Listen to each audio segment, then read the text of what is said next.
Balik iku lho. Ayo naik teman, biar kon.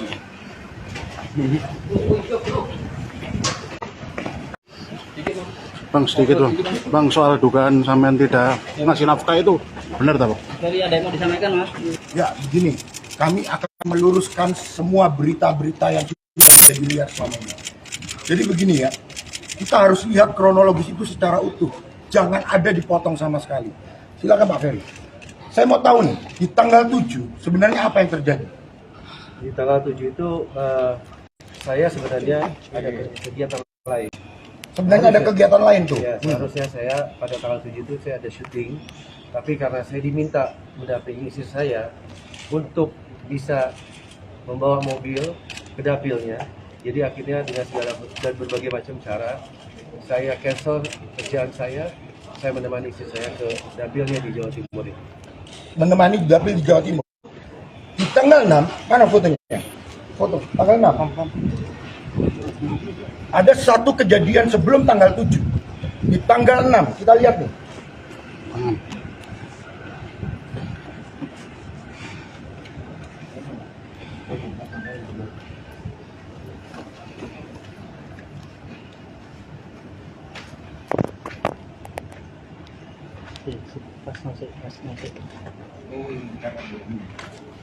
Kita terus Ferry Irawan sudah datang ke Polda Jatim memberikan konferensi pers singkat sebelum masuk ruang penyidik.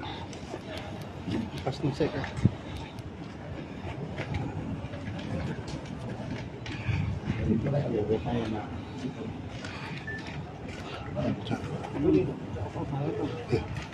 Oh, ya kena Di tanggal 6 nih kejadiannya ya. Kita lihat nih. Bibir Pak Ferry robek nih. Berdarah. Ini terjadi tanggal 6. Pertanyaannya kan begitu kan. Siapa yang melakukan? Betul nggak? Terjemahkan sendiri. Di tanggal 6, Pak Ferry sebelum berangkat, bibirnya berdarah. Ada yang mencakar tuh. Betul Pak Ferry ya? Betul ya? Ini bibir berdarah dicakar ya? Lalu kemudian di tanggal 7 sampai di Kediri bagaimana Pak ceritanya? Iya, jadi di Kediri itu saya mungkin tidak bisa bercerita banyak, tapi terjadi percekcokan antara saya dengan pihak istri. Jadi saya tekankan lagi, ada terjadi percekcokan yang luar biasa, yang akhirnya saya berniat untuk menenangkan istri saya yang sedang histeris. Menenangkan, memiting nggak Pak? Memiting nggak? Enggak. Bagaimana cara Bapak menenangkan itu? Enggak, menenangkan dari istri saya sudah histeris, memukul-mukuli dirinya sendiri. Berusaha menyakiti diri sendiri? Iya. Jadi saya mengangkat beliau ke kasur. Pada saat itu beliau memajukan mukanya, menempel mukanya ke saya dengan mengumpat kata-kata. Akhirnya saya ingin menyudahi. Saya bilang karena kata-kata itu yang buat saya sudah melebihi apapun lah. Dalam hati sudah tidak sepatutnya keluar dari kata mulut istri saya. Akhirnya saya ingin menyudahi. Saya rebahkan dia di tempat tidur, dan pada saat itulah dia bilang bahwa saya mematahkan hidungnya. Dia mematahkan, Bapak mematahkan hidungnya. Dia Per menyampaikan, hari ini ada satu statement yang Ibu V katakan yang menyatakan bahwa kemungkinan hidung saya patah. Bukan dipatahkan loh, kemungkinan. Kalau kemungkinan jangan dijadikan statement. Pertanyaannya hidungnya patah atau tidak? Teman-teman wartawan sudah melihat kan? Pada saat Ibu V datang kemari, apakah hidungnya dalam keadaan patah? Apakah ada perban? Itu yang pertama. Yang kedua, lalu muncul berita baru nih. Tulang rusuknya katanya patah. Pada saat datang, apakah menggunakan alat bantu atau tidak? Ayolah, kita sama-sama cerdas dalam menilai sebuah berita. Kita lihat faktanya. Bener nggak tuh hidung patah? Bener nggak tulang rusuknya retak? Kita lihat hasil visumnya. Betul nggak itu hidungnya patah? Jangan sampai sebuah peristiwa yang sebenarnya tidak terjadi itu diada-adakan, ya begitu loh. Dan begini, saya ingin menunjukkan sebuah video juga bahwa hidung itu kan selaputnya tipis, ya. Sekali lagi, hidung itu selaputnya tipis. Ini terjadi 2 hari yang lalu. Hidung itu selaputnya tipis. Nih, ini tanpa sengaja aja, tiba-tiba hidung juga berdarah. hanya karena tersentuh jari. Nggak ada yang nganiaya ini, baru terjadi. Ya, nih saya tunjukkan, nih. Mirip nggak? Kalau hidung berdarah tanpa ada lebam yang lain, apakah ada penganiayaan di situ? Tinggal kita buktikan kenapa hidungnya berdarah, bener nggak tulang itu patah. Kita lihat nanti hasil visumnya. Kita lihat hasil visumnya. Ini kurang lebih sama nggak nih? Ya, tapi karena ini anak kecil mungkin wajahnya agak sedikit di blur nanti. Tapi darah-darahnya kurang lebih sama nggak? Karena ini ponakan saya, kasihan tolong anak kecil jadi wajahnya kalau bisa di. Jadi kita akan membuktikan pada hari ini Pak Ferry hadir di Polda Jatim untuk memenuhi panggilan dari kepolisian Polda Jatim. Sebagai warga negara yang baik, Pak Ferry datang hadir dan mempersiapkan mental dengan baik. Sekali lagi, kami akan buka semua faktanya. Dan belum lagi begini nih, ada bukti chat. Belakang. Ya.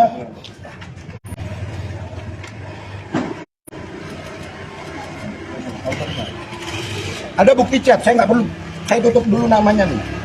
Ini ada bukti chat nih. Orang dekat ya, orang dalam, bisa dikatakan orang dalam Pak ya. Orang dalam. Ketika terjadi peristiwa ini, dia mengatakan, waduh kok begini ya. Kan Bapak tidak seperti itu. Ada bukti chatnya. Kami akan hadirkan. Dan kami minta orang ini dihadirkan di kepolisian untuk meringankan klien kami. Jadi itulah, makanya jangan sampai, sekali lagi, kami tidak mau mengumbar aib rumah tangga. Ya ini masalah pribadi, masalah private. Tapi ketika berita-berita yang menyebar sudah liar, tanggung jawab kami adalah mendudukkan hukum, mendudukkan fakta sesuai dengan kebenaran. Maka hari ini kami hadir untuk membuktikan, untuk memberikan fakta yang sebenarnya, bahwa Pak Ferry tidak pernah melakukan penganiayaan atau pemukulan. Begitu Pak ya? Betul? Nah, pasca di tanggal 7 itu sebenarnya apa sih Pak alasannya kok sampai terjadi percekcokan itu? Apakah benar dipicu hanya masalah ranjang? Enggak sih. Enggak ya? Bagaimana Pak? Bisa diceritakan? Ya sebenarnya itu mungkin hanya salah satu. Ini ya, rekan-rekan juga, saya agak sulit bicara karena saya bukan orang yang suka membuka aib rumah tangga. Jadi bagi saya itu masih agak sulit. Masih agak sulit. Masih agak sulit karena apa? Sampai detik ini, yang saya harapkan adalah membuka komunikasi. Saya masih suami sahnya, tapi pada saat kejadian, pintu komunikasi itu sudah tertutup, baik untuk saya maupun keluarga saya. Yang saya harapkan, saya mempunyai seorang ibu usianya 76 tahun yang sekarang sedang jatuh sakit karena ada pemberitaannya ini. Ibu saya sudah mencoba juga. Yang biasa di mana ada masalah rumah tangga, biasa keluarga lah yang akan menyelesaikan. Saya juga sangat menyesalkan ada pihak-pihak yang tadinya harapan saya bisa mendamaikan, bukan malah memperkeruh atau memperuncing. Bahkan sampai saya dibilang, saya dilucuti privasi saya dihina. Apapun itu, saya masih suaminya, saya punya harga diri. Sampai saya dibilang jatuh miskin segala macam. Buat saya tidak miskin, saya masih punya iman. Ya, untuk klarifikasi juga, kalau dikatakan Pak Ferry ini adalah suami yang tidak bertanggung jawab, ini bukti transfer mana? Bukti transfer. Katanya tidak menafkahi itu. Ya, saya tidak perlu tunjukkan semua. Ini adalah salah satu bukti saja. Nih, ada bukti transfer. Benar nggak? Pak Ferry masih memberikan nafkah? Bentar bang. Memberikan nafkah ya? Masih memberikan nafkah. Dalam 10 bulan terakhir ini masih memberikan nafkah. Terus ya, setiap bulan. Walaupun tidak seperti orang layaknya mungkin yang bekerja di kantoran. Karena saya ini influencer, jadi penghasilan saya itu mungkin taruhlah kontraknya itu 3 bulan dibayarkan pada saat DP dan pada saat sudah selesai itu dilunasi. Masuk ke rekening siapa itu? Semua alhamdulillah apa yang saya dapatkan itu semua saya berikan dan masuk rekening istri saya. Karena saya dari awal saya sudah menyampaikan, saya tidak ada niat untuk tidak membahagiakan istri saya. Saya datang dengan niat yang baik, makanya saya datang ke notaris. Saya sudah sampaikan sama istri saya, dengan niat baik saya ini, saya ingin mewujudkannya dalam bahasa hukum, bahwa apa yang saya nanti dapatkan, baik sebelum dan sesudah menikah, akan saya berikan semuanya untuk istri saya, dan saya tidak akan mau mengganggu gugat sampai Jadi notaris. nggak ada 1 rupiah pun yang masuk ke rekening Bapak? Enggak, Sama sekali? enggak, Setiap transfer langsung masuk ke rekening? langsung Ke rekening siapa? ke rekening istri saya. Jadi kontraknya atas nama saya, tapi hasilnya masuk ke rekening istri saya. Nah, bagaimana bisa dikatakan tidak bertanggung jawab? Ya kan? Lalu ada lagi nih berita, Pak Ferry tidak bisa pulang ke Jakarta. Itu kan urusan pribadi dan urusan private. Begini, saya mau jawab secara umum dulu ya. Saya mau katakan begini, mohon maaf nih, apakah seorang miskin itu tabu? Tabu nggak? Enggak dong, kita nggak boleh memandang sebelah mata orang yang miskin. Jadi nggak ada masalah itu secara umum. Jadi orang mau miskin, mau seperti apa, yang penting karakternya, ya kan? Itu secara umum. Tetapi saya mau tegaskan bahwa Pak Ferry tidak seperti apa yang ada di berita. Beliau masih berjuang untuk keluarganya. Ya, beliau berusaha menjadi suami yang bertanggung jawab. Itu yang tepat. Begitu. Saya rasa itu dulu ya. Artinya masih membuka komunikasi dengan pihak. Tentu, terakhir saya mau katakan, sekali lagi ini perkara rumah tangga, ini masalah private, tidak perlu diumbar-umbar sebenarnya.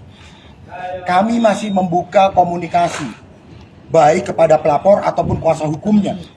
Sekali lagi, mari kita duduk bersama, kita selesaikan apa hal-hal yang menjadi keinginan dari pelapor maupun dari Pak Ferry. Ayo kita duduk bersama, kita cari jalan tengahnya. Sehingga permasalahan ini bisa diselesaikan dengan baik-baik, dengan secara kekeluargaan. Apapun nanti syaratnya, kita duduk bersama. Duduk sama rendah, berdiri sama tinggi. Karena mereka masih suami istri yang sah. Itu aja ya. Bang, Kita dengan menghadapi. pemeriksaan sebagai tersangka pertama ini Bang, sementara jeratan pasalnya 44 dan 45 dengan ancaman hukuman 5 tahun. Artinya ketika nanti tanggapannya gimana Bang, kalau kemungkinan ditahan nanti hari ini? Kita nggak bicara kemungkinan ya. Kita ikutin dulu proses hukumnya. Apapun yang akan terjadi, Pak Ferry sudah mempersiapkan diri. Itu yang pertama. Yang kedua, penahanan itu kan kewenangan dari penyidik, dari pihak kepolisian Polda Jawa Timur. Kami juga meminta kepada kepolisian Polda Jawa Timur untuk tidak melakukan penahanan kepada Pak Ferry. Kenapa? Karena supaya pintu komunikasi itu tetap terjalin. Itu yang pertama. Yang kedua, teman-teman sudah tahu, Pak Ferry juga memiliki riwayat penyakit. Supaya Pak Ferry tetap bisa menjalankan proses hukum dengan baik, dirawat dengan baik, maka kami juga memohon kepada pihak Polda Jawa Timur untuk tidak melakukan penahanan. Untuk membuat kondisi Pak Ferry tetap sehat, untuk membuat Pak Ferry tetap bisa mengikuti proses hukum dengan baik. Begitu. Jadi kami sekali lagi menyatakan memohon kepada kepolisian Polda Jawa Timur untuk tidak melakukan penahanan. Terima kasih. Kami yakin dan percaya bahwa Polda Jawa Timur profesional. Soal gugatan cerai Bang. Perkara ini. Soal gugatan cerai Bang. Bang Ferry, soal gugatan cerai yang disampaikan kalau memang kasus ini ada ujungnya. Saya ingin menyampaikan satu hal untuk istri saya yang sampai detik ini, saya Abi, suami Mena. Apapun itu, dalam kita berumah tangga, Abi punya kekurangan, Mena juga punya kekurangan. Abi punya kelebihan, Mena juga punya kelebihan. Yang tujuan kita menikah dari awal, sebegitu banyak perjuangan kita, sebegitu banyak kenangan manis kita. Abi hanya mohon sama Mena. Yang ini masalah rumah tangga ya. Abi mohon dari lubuk hati Abi yang paling dalam. Mena juga punya hati kecil. Coba Mena pikir tanpa ada bisikan atau gosokan dari siapapun, bukan Abi Suuzon, bukan sama sekali. Yang ini masalah rumah tangga kita. Banyak terjadi permasalahan setiap rumah tangga. Yang Abi sesalkan adalah Abi sudah coba untuk berkomunikasi dari awal kejadian sampai sekarang. Dan asal Mena tahu, Abi sudah jalankan sanksi sosial yang Abi dapatkan sampai Abi diceritakan pada kuasa hukum Abi betapa menderitanya Abi, betapa depresinya Abi mendapat tekanan karena berita yang sudah berkembang. Mereka sudah menjudge, mereka sudah menghujat tanpa mengetahui apa yang sebenarnya terjadi. Dan Abi mohon dari lubuk yang hati paling dalam, dengan adanya kejadian ini, Mami Nur sekarang jatuh sakit, pembuluh matanya sudah pecah. Abi hanya mohon di usia yang ke-76 tahun ini, izinkan Abi bisa merawat dia dengan baik. Mudah-mudahan Mena masih bisa sebagai istri, dan kita masih suami istri yang sah, bisa mempunyai hati nurani untuk bisa menyelesaikan masalah rumah tangga kita secara kekeluargaan.